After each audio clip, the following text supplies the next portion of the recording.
Good evening students.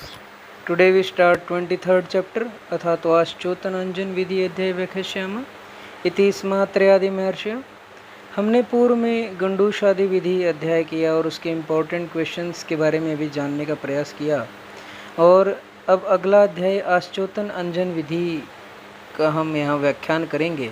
जैसा कि आत्रेय आदि महर्षियों ने कहा था, the chapter is called Aschyotana Anjana Vidhi Adhyaya. Aschyotana and Anjana both are refer to eye therapies. इसमें जो आश्चोतन और अंजन है, इन दोनों विधियों का आई डिसऑर्डर्स में यूज़ किया जाता है।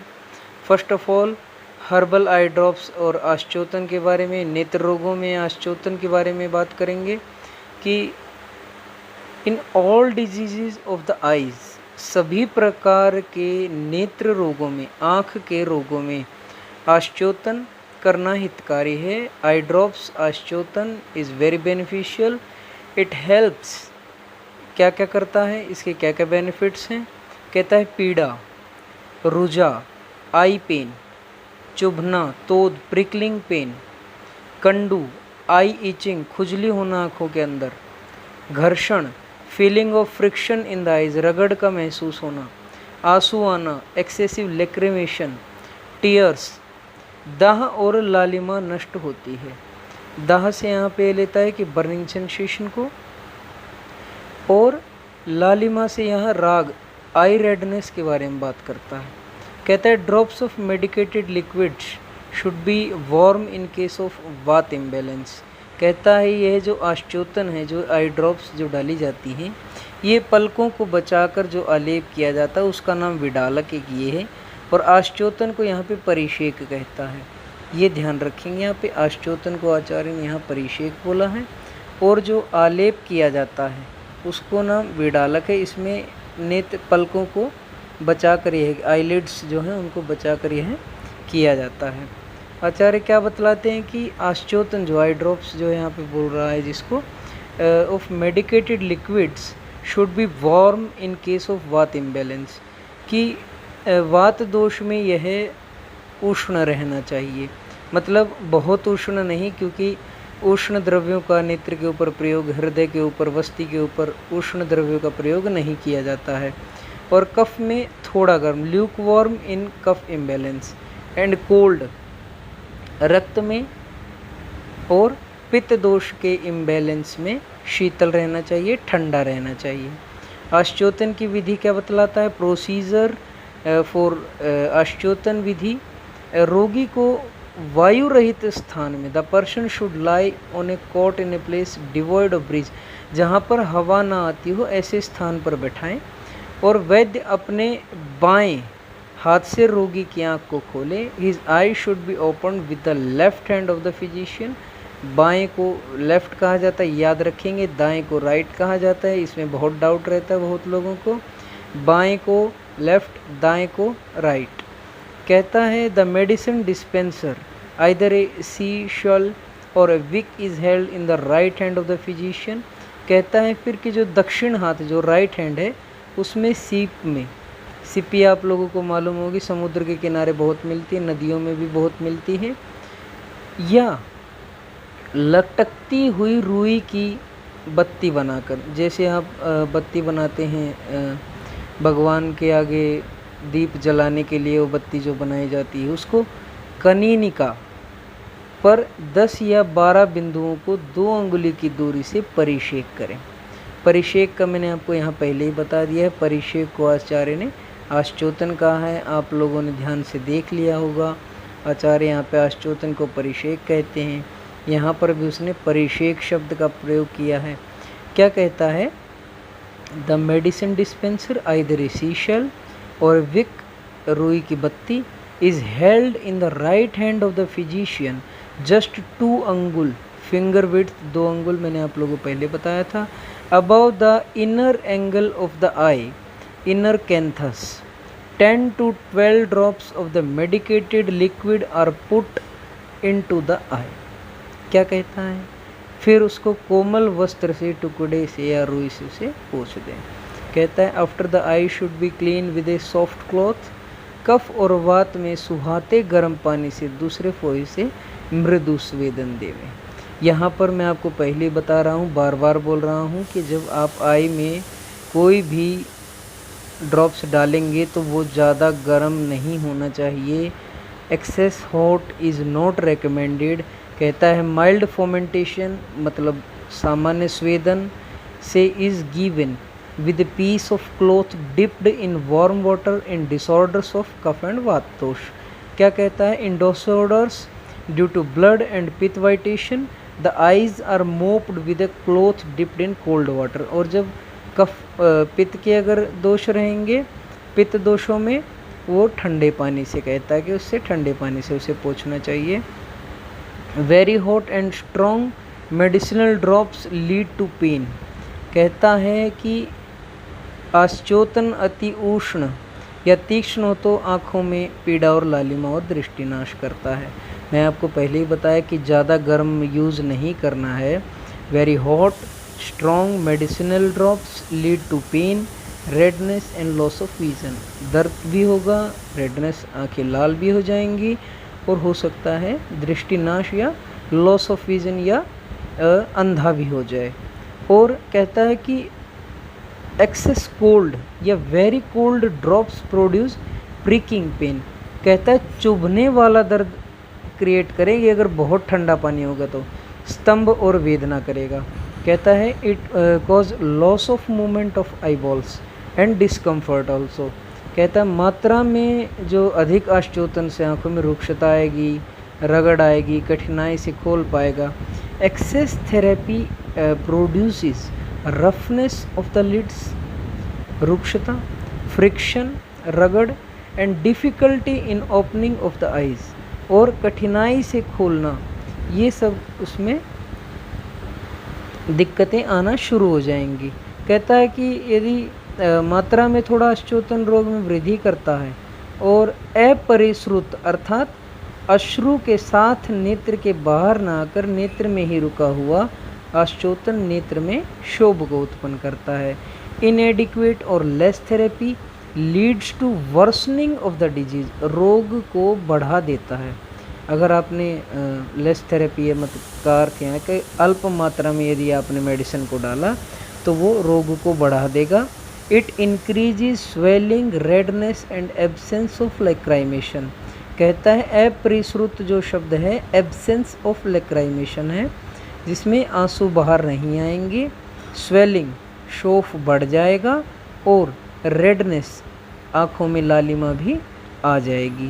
कहता है the medicine dropped into the eye entering into the channels of the joints, fornices of the eyes, head, nose and face eliminates the imbalance dosha which have localise in the upper part of the body. कहता है जो औषधि आँखों में डाली गई है वो जो जॉइंट्स बताए, फॉर्नेसिस ऑफ द आइज़, अक्षी कोश संबंधी संधि जिसको बोलता है, उसके श्रोत्र, शिरा, यहाँ पे शिरो शब्द का जो शिर जो हेड से लिया गया है, और घ्राण नोज से लिया गया है, मुख फेस से। कहता है कि इन स्रोतों के ऊपर जाकर प्रवृत्त मलों को लौटाकर बाहर लाती है और यह एलिमिनेट करती है, बाहर निकालती है the imbalance dosha which have localised in the upper part of the body. Application of collyrium eye salve. कहता है कि अंजन का प्रयोग कहाँ किया जाएगा। आप आश्चोतन में आप याद रखेंगे, इसमें ड्रॉप्स डाली जाती हैं, हमेशा याद रखेंगे। कहता है अंजन के बारे में आ जाता है, अंजन आप सभी लोगों ने लगाया रहेगा। अंजन वमनादि संशोधन द्वारा। कहता है application of collyrium, procedure of applying collyrium eye salve to the eye is suitable for a person who has his body purified by panchakarma, जिसको पंचकर्म दिया गया हो, वमन आदि से जिसका संशोधन, वमन विरेचन, स्थापन, अनुवासन, शिरो विरेचन आदि से जिसका शोधन किया गया, उसको आश्चोतन के बाद अंजन देना चाहिए। कहता है कि in whom the dosha are localised in the eyes only, जिसमें कहता है कि नेत्रों में जिसके सभी दोष विद्यमान हो। कहता है when science of fully रिपेंड state, पूरी तरह से पके हुए फल के समान, सच एज स्लाइट इडीमा, अल्प शोफ और सीवियर इचिंग, अति कंडू एंड स्लिमीनेस, पैछिल्य are found when the excretions of the eyes are thick. कहता है कि अंजन केवल जैसे नेत्र में ही मल होने पर या दोष अधिक पक्व हो गए, जैसे मैं आपको बोल रहा था कि पके हुए फल के समान। कहता है अल्प शोफ, स्लाइट इडीमा हो, एक्सेस ईचिंग हो, पिछिलता हो, स्लिमीनेस हो, थोड़ी रगड़ होने पर। कहता है when the excretion of the eyes are thick in person who are being troubled by kapha, pitta and blood and especially in vata imbalance. कहता है कि कफ और रक्त से पीड़ित रोगी में और विशेष करके वात रोगी में अंजन का प्रयोग हमें करना चाहिए। Types of Anjan, it is लेखन और रोपण। लेखन का अर्थ है सेक्रीफाइंग और स्क्रैपिंग करना, रोपण healing and drishti prasadana. Drishti prasadana is making the vision clear, soothing to the eyes. When where, लेखन से अर्थ क्या लेता है कि यहाँ पर लेखन, रोपण और दृष्टि प्रसादन, ये हमेशा याद रखेंगे। लेखन है, रोपण है और दृष्टि प्रसादन है, इन तीनों के बारे में अच्छे से जान लेंगे। कहता है लेखन जो है, लेखन का स्क्रैपिंग मतलब खुरचना, कॉमन भाषा में यदि बात करेंगे ना, तो यहाँ पे ऐसा नहीं कि वो खुरचेगा, उसका अर्थ है जो दोष, जैसे हमारी जो दृष्टि है, जो हमारे नेत्र है, वहाँ पर आलोचक पित्त रहता है। आलोचक पित्त रहने के कारण वहाँ पे कफ के कारण वहाँ पे दुष्टियाँ हो जाती हैं। तो कफ को निकालने के लिए, कफ गुरु है तो उसको स्क्रैपिंग करके निकालना पड़ता है। कहता है lekhana anjana is prepared from herbs of astringent, कषाय रस, सौर, अम्ल रस, सॉल्ट, लवण रस, पंजेंट टेस्ट, उष्ण द्रव्यों से, और जो हॉट पोटेंसी वाले हैं, ऐसे द्रव्यों के द्वारा इसका निर्माण किया जाता है। क्या कहता है रोपण अंजन के बारे में? रोपण अंजन तिक्त द्रव्यों के द्वारा बना, it prepared from the herbs of bitter taste. प्रसादन अंजन किसके द्वारा बनाया जाता है? It is prepared from herbs of sweet, मधुर रस, कोल्ड पोटेंसी, शीत द्रव्य जो हैं उनके द्वारा, टू कॉम्बैट, उनके फाइट करने के लिए, उनसे लड़ाई करने के लिए, the side effects of strong collyrium. तीक्ष्ण अंजन से अभिसंतप्त आँख में करने के लिए प्रसादन अंजन का प्रयोग किया जाता है। जब बहुत तीक्ष्ण अंजन का प्रयोग किया जाए तो उसमें कहता है प्रसादन अंजन का प्रयोग करना चाहिए। This kind of usages of one anjana against the effect of the other is called as pratyanjana, counter collyrium. जब तीक्ष्ण अंजन के बाद प्रसादन अंजन का जो प्रयोग किया जाता है उसे प्रत्यंजन संज्ञा दी जाती है।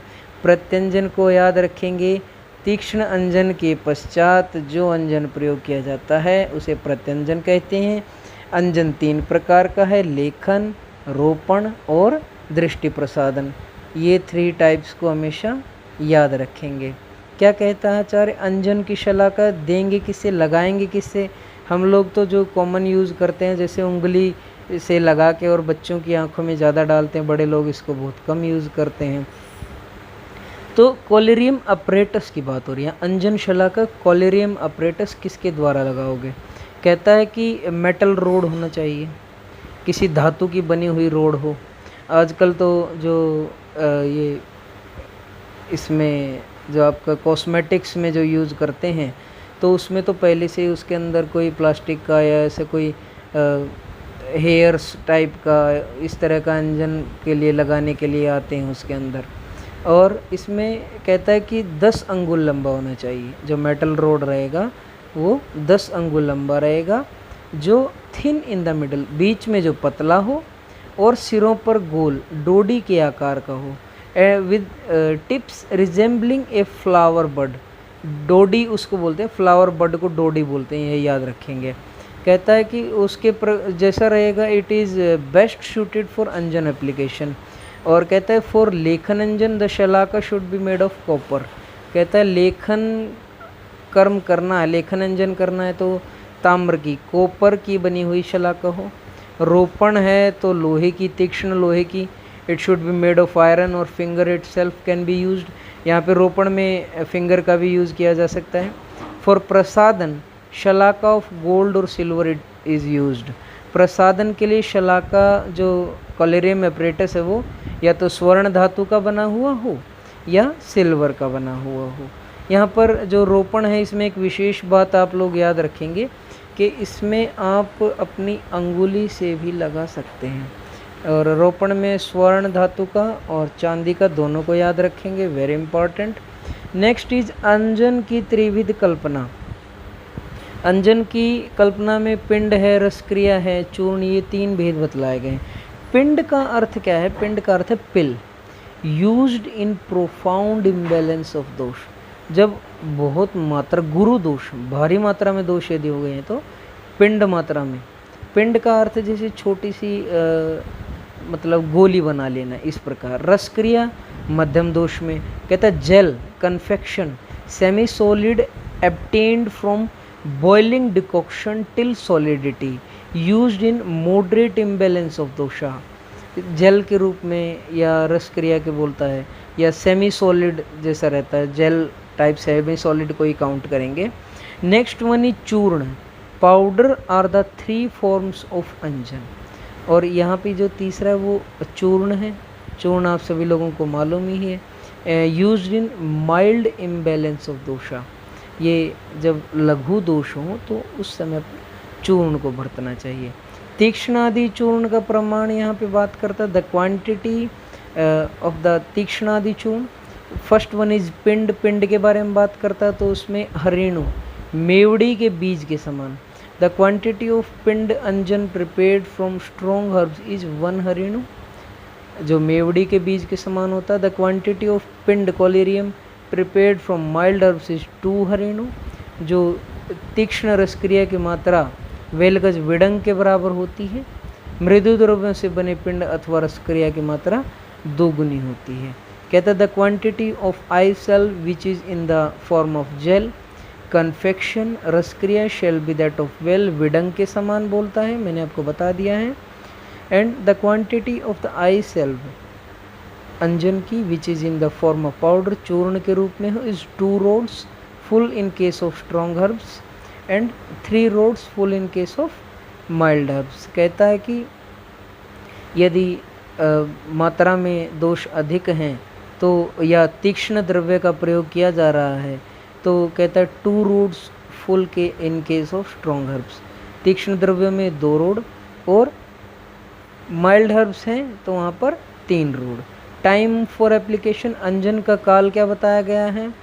अंजन का यहाँ पे काल के बारे में जब बात करता है, रात्रि में अंजन आदि के प्रयोग के बारे में बोलता है। कहते हैं रात्रि में application of eye salve collyrium should not be done at night, night में नहीं करना चाहिए। ड्यूरिंग स्लीप, मध्याह्न में या धूप में से मुरझाई आँखों में अंजन नहीं लगाएं। कहता है at the midday when the eyes are fatigued by strong rays of the sun, जब बहुत कठोर धूप के कारण आंखें हमारी थक गई हों तब नहीं। और बहुत से लोग सोते समय लगाते हैं, सोते समय नहीं लगाना चाहिए, याद रखेंगे। दिन के मध्याह्न में भी नहीं लगाना चाहिए। क्यों? क्योंकि दिन के मध्याह्न में क्या रहता है कि जो पित्त दोष है वो अपने उच्च स्तर तक रहता है। कहता है कि इन अवस्थाओं में अंजन करने से दोष बढ़ जाते हैं या अन्य स्थानगत होने से उत्पीड़ित होते हैं। If done during these times it will lead to disease of the eyes because the dosha get increase spread to other sites and get liquefied, और द्रवित भी हो जाते हैं। दोष जो है द्रव होकर आँख के रोग को, नेत्र रोगों को उत्पन्न भी करते हैं। So to mitigate the doshas anjana should be applied always either in the morning, या तो आप उसको सुबह में प्रयोग करें क्योंकि सुबह में मॉर्निंग में कफ का काल रहता है, तो कफ के काल में पित्त वाली मेडिसिन देने से वो नहीं कोई रोग उत्पन्न करेगा। कहता है और in the evening when the sun is not present, कहता है या तो सुबह में देंगे, प्रातःकाल में या सायंकाल में, जब आकाश में बादलों से रहित सूर्य होने पर सदा अंजन हमें करना चाहिए। और अन्य आचार्यों का क्या मत है इसके? आचार्य चरक क्या कहते हैं? दिन में तीक्ष्ण अंजन का निषेध करते हैं क्योंकि तीक्ष्ण अंजन यदि दिन में दोगे धूप ज़्यादा रहेगी या आपका पित्त भी बढ़ सकता है, उस समय पे दिन में इसका प्रयोग नहीं करेंगे। कहता अदर से that the strong anjana should not be applied during day because the eye which has become weak by purgation treatment from strong herbs will be further debilitated by the presence of the sun. कहता है कि क्योंकि तीक्ष्ण अंजन से आँख का विरेचन हो जाता है और विरेचन होने के बाद दृष्टि दुर्बल हो जाएगी और दृष्टि सूर्य के प्रकाश से शिथिल हो जाती है। द आई इज़ आग्नेय, इसमें पित्त दोष विद्यमान रहता आँख के अंदर और आग्नेय गुण भी है क्योंकि अग्नि का ही स्वरूप रूप बोला है। कहता है predominant with the fire element being habituated to cold. कहता है जो कोल्ड के लिए हैबिचुअल है और उसको अग्नि महाभूत वाली मेडिसिन्स या औषधि ज़्यादा दी जाए तो कहता है being habituated to cold comforts it regains its strength after good sleep and nourish by the coolant nature of the night. कहता है कि रात्रि में सोने से और समय के सौम्य होने के कारण तर्पित हुई आग्नेय होते हुए भी शीत साम्य वाली दृष्टि रात्रि में प्रयुक्त किए अंजन से पुनः स्थिरता प्राप्त कर लेती है। रात्रि में क्यों देना चाहिए अब उसके बारे में बोलता है। सायंकाल में कहता है रात्रि में सोने से और समय के सौम्य होने, क्योंकि रात में ठंड हो जाती है, गर्मी ज़्यादा रहती नहीं है, तो उसके कारण तर्पित हुई आग्नेय होते हुए भी शीत सातम्य वाली दृष्टि रात्रि में प्रयुक्त किए अंजन से पुनः स्थिरता को प्राप्त कर लेती है। ऐसा अन्य आचार्यों का मत है। इसको आचार्य वाग्भट के मत से कोरिलेट नहीं करना है कि आप कहोगे कि सर पहले तो उन्होंने कहा था मना कर दिया, आप कह रहे हो कि रात्रि में दे देना चाहिए। यहाँ पर ये आचार्य चरक का मत है। इसमें एक अपवाद भी है, कहते हैं कि कफ के अधिक बढ़ने होने पर अथवा शुक्र अर्म आदि लेखनीय रोगों में और अधिक उष्ण काल न होने पर आँखों में तीक्ष्ण अंजन का इच्छा अनुसार दिन में भी प्रयोग कर सकते हैं। कहता है इन कंडीशंस ऑफ एक्सट्रीम, जब आपको इमरजेंसी कोई कंडीशन आ जाती है, जब कहता है कि in extreme increase of cough और इन डिजीज़ विच रिक्वायर लेखन अंजन scraping type tikshna anjana strong type can be put into the eyes even during day time. कहता है कि जिनको लेखन अंजन देना हो या तीक्ष्ण अंजन देना हो तो उनको भी, और कफ बहुत अधिक मात्रा में बढ़ गया है तो दिन में भी आप अंजन दे सकते हैं। ऐसा नहीं है कि एमरजेंसी कंडीशन में आप सब कर सकते हैं। If desired only if the day is not very hot, और ये भी देख लेना है कि उस समय पे जब आप देंगे तो गर्म दिन ना हो, ज़्यादा अधिक उष्ण काल न होने पर आँखों में तीक्ष्ण अंजन का इच्छानुसार दिन में भी प्रयोग किया जा सकता है।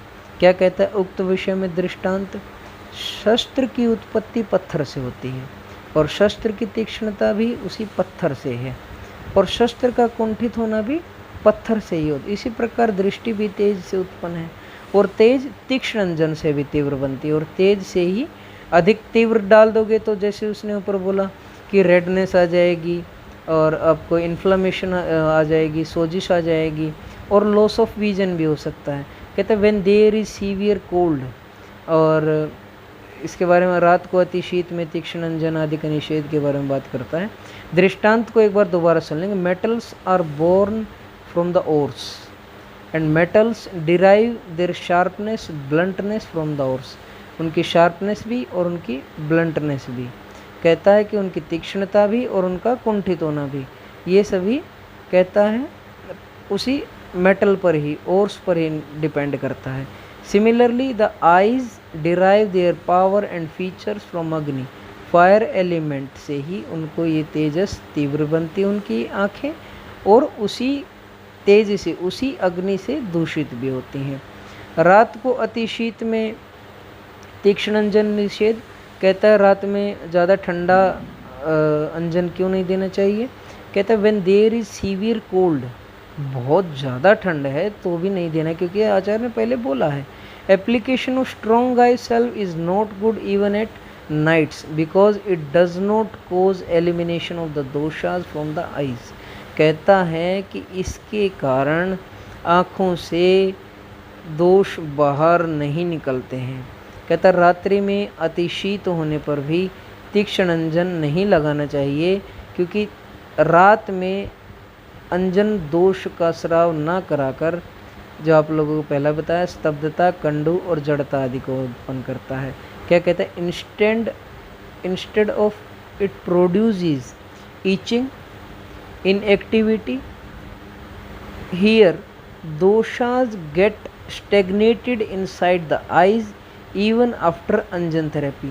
कहता बहुत शीत अंजन देने के बाद जो दोष बाहर नहीं निकलते, वो जो आप लोगों को पहले एक बताया मैंने शब्द परिश्रुत, जो बताया कि आंसू बाहर नहीं निकलेंगे और वो अंदर ही दोष को और रोग को अधिक बढ़ाएंगे ड्यू टू कोल्ड इफेक्ट। अंजन के अयोग्य विधि के व्यक्ति के बारे में बात करता है। The contraindication, person unfit for the application of anjana और अंजन आना। कहता है कि डरे हुए, एप्लीकेशन ऑफ अंजन, किसको नहीं देना हमें अंजन, should not be done to person who are in fear, भीत, जो डरे हुए हों, विरेचन लिए हों। कहता है जो लूज मोशंस के लिए प्रोसेस थेरेपी के लिए गए हों, भोजन करने पर, आफ्टर डाइट, वमित, विरिक्त, who have been administered vamana and virechana, who are hungry. कहता है मलमूत्र के उपस्थित वेग पर, who have urges of urine, faeces etcetera. कहता है क्रुद्ध और ज्वर युक्त होने पर। कहता है एंगर, गुस्सा आया हुआ हो, ड्यूरिंग फीवर, बुखार आया हुआ हो, व्हेन द आईज आर फैटिग्ड, आँखें उसकी थकी हुई हों, शिरोरुक, ड्यूरिंग हेडेक, जब सिर में दर्द हो रहा हो, बाउट्स ऑफ ग्रीफ, कहता है कि बहुत बड़े शोक में हो, रात्रि जागरण किया हो, लॉस ऑफ स्लीप हो, सूर्य के छिप जाने पर। कहता है when the sun is fully covered by the clouds, after head bath, सिर स्नान किया हो, सिर से स्नान किया, after inhalation of smoke and drinking of wine, उसने यदि धूमपान किया हो और मद्य का सेवन किया, शराब पी हुई हो, अजीर्ण ड्यूरिंग इंडाइजेशन। कहता है जब आपका भोजन डाइजेस्ट ना हो रहा हो, अग्नि या सूर्य से संतप्त होने पर। कहता है कि fatigue from excess exposure to fire and sun. कहता है दिन में सोने पर, soon after sleep during day, पिपासित, प्यास लगी हुई हो, ऐसे लोगों को अंजन नहीं कराना चाहिए। प्रयोग के अयोग्य अंजन। कहता किसी किसी हमें नहीं करवाना चाहिए। कहता अति तीक्ष्ण हो, अति मृदु हो। अति तीक्ष्ण का हम लोगों ने पहले जब बात कर रहे थे तो यही था, अंजन विच इज़ वेरी स्ट्रॉन्ग, अति मृदु और वेरी माइल्ड, अति अल्प, वेरी लिटिल, अति मात्रा में, और very large in quantity, very thin, अति घट्ट हो, अति पतला हो, और वेरी थिक, अति घट्ट का अर्थ है बहुत थिक हो कंसिस्टेंसी में, और रफ हो, अति शीतल हो, कर्कश हो, कोर्स हो, वेरी कोल्ड हो, वेरी हॉट हो, बहुत गर्म हो। इस प्रकार के अंजनों का प्रयोग, that kind of collyrium should not be used. Procedure after applying collyrium, अंजन के पश्चात हमें क्या करना चाहिए? After applying the anjana, the eye ball should be move up and rotated slowly. कहता है कि आँखों को बंद करके धीमे धीमे अंदर ही अंदर हमें घुमाना चाहिए और पलकों को भी थोड़ा चलाना चाहिए। इस प्रकार करने से क्या होता है कि जो तीक्ष्ण अंजन है वो सहसा फैल जाता है। The eyelid should also be moved slight by massaging over it. By these acts the strong eye salve spreads to all places. क्या कहता है? But opening and closing, squeezing और washing of the eyelids should not be done. कहता है कि यहाँ पर हमें आँखों को खोलना, बंद करना, पलकों को दबाना या आँखों को धोना नहीं चाहिए। फिर उसके बाद कहता है आँखों को, नेत्र को धोने की विधि के बारे में बात करता है। जब आँख में औषध की बेचैनी कम हो जाए, कहता है कि after the caseation of the activity of the drug, उसकी तीक्ष्णता उसकी कम हो जाए। व्हेन द नेत्र धोने की विधि के बारे में बात करता है ना, कि मतलब जब औषध की बेचैनी कम हो जाए और रोग, दोष और ऋतु के अनुसार जल से धोने के लिए आचार्य बोलता है। इसमें जब रोग और दोष ऋतु का जब संबंध आता है, तो जैसे ग्रीष्म ऋतु है तो ग्रीष्म ऋतु में शीतल जल का प्रयोग करेंगे। यदि शिशिर या हेमंत ऋतु है तो वहाँ पर थोड़ा उष्ण जल का प्रयोग करेंगे। या वात दोष है तो वहाँ सुखोष्ण जल का या थोड़े से ज़्यादा उष्ण जल का प्रयोग करेंगे, लेकिन अति उष्ण का प्रयोग हमें नहीं करना है। कहता है after the cessation of the activity of the drug when the eyes have regained strength they should be wash with water hot और cold suitable to the disease dosha and season. नेत्र शोधन की विधि के बारे में बात करता है कि दक्षिण राइट हैंड के अंगूठे को वस्त्र में लपेट कर the physician should lift and hold the upper eyelid of the left eye with a piece of cloth held in his right thumb. कहता है लेफ्ट आई वाम आँख के पलक को ऊपर उठाकर पकड़कर साफ करना चाहिए। दक्षिण आँख को ऊपर के पलक से पकड़कर वाम हाथ के अंगूठे से लेफ्ट हैंड के अंगूठे से उसे वस्त्र लपेट कर उसे साफ करना चाहिए। And fingers and wash the left eye with his left hand the other eye otherwise if not wash the anjana remain in the lids excites the dosha which give rise to disease. कहता है यदि ऐसा नहीं करेंगे तो जो आँखों में जो अंजन रह जाएगा वो अन्य नेत्र रोगों को, अन्य आई डिजीज़ को उत्पन्न करेगा।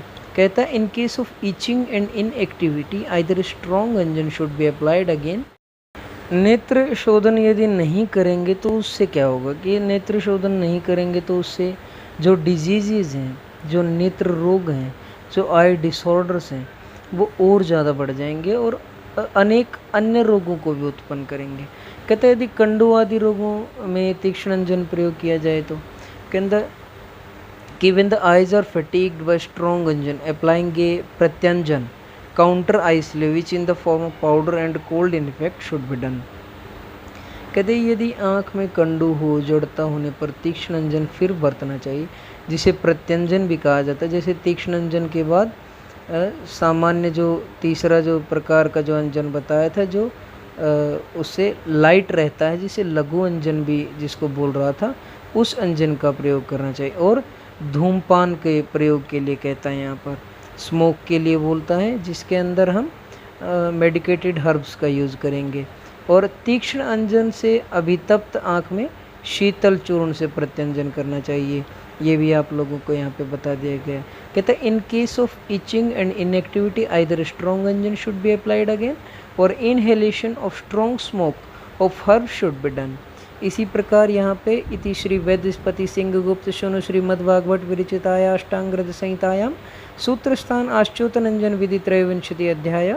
इस प्रकार विद्योतनी टीका में सूत्रस्थान का आश्चोतनंजन विधि नामक 23वां अध्याय समाप्त हुआ।